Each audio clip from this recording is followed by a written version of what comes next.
This is Local 3 News at 4. Only on 3, we're learning how Chattanooga police use drones to help them save lives. Plus, the latest on the war in the Middle East with new warnings on security in the region.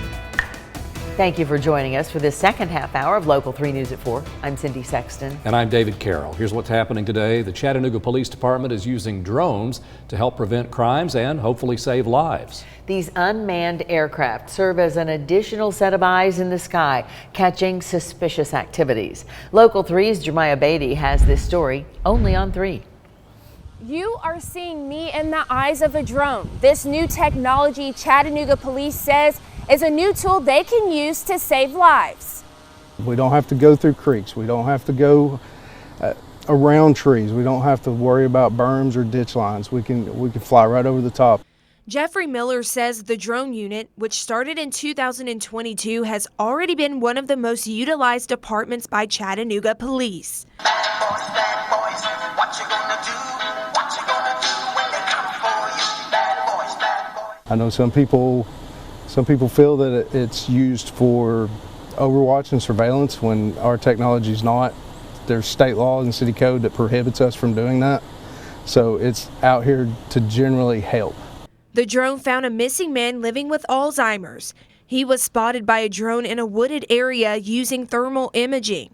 Police say he had been missing for 5 hours, approximately 200 yards from a nearby neighborhood. We can give the officers and the firefighters on the ground directions, even coordinates, and they can plug them into their phone and go straight to them. He was transported to a hospital with minor injuries. Miller says this technology changes how search and recovery efforts are conducted. For families with loved ones who have cognitive disabilities, this technology may provide peace of mind. And so finding them as quickly as possible is going to be a much better chance of having your loved one home back alive. Alexis Hughes with the Alzheimer's Association says bringing them back home can be a matter of life and death. We are at about 6 in 10 Alzheimer's patients will wander at some point, and that could be from they do it once and then they're set, or we have some folks who once they begin to wander it does become more of a chronic problem. Hughes says families shouldn't wait to report a loved one missing. The Silver Alert system is a program that warns the public of a missing person age 65 or older who may be disabled or cognitively impaired.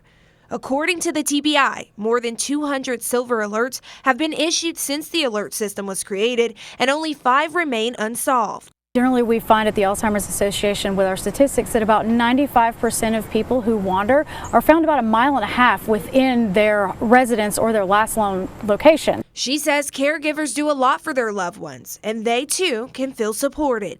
Well, hopefully it is a comfort. We can only do what we can do, and part of being a caregiver is you are not as a single person often equipped with the village it takes to take care of this sort of need. And so just knowing that you do have a proverbial village out here in your community with the CPD and the Sheriff's Department and all of our other emergency responders in your time of need to be able to literally rescue someone that you love is just phenomenal. In Chattanooga, Jeremiah Beatty, Local 3 News.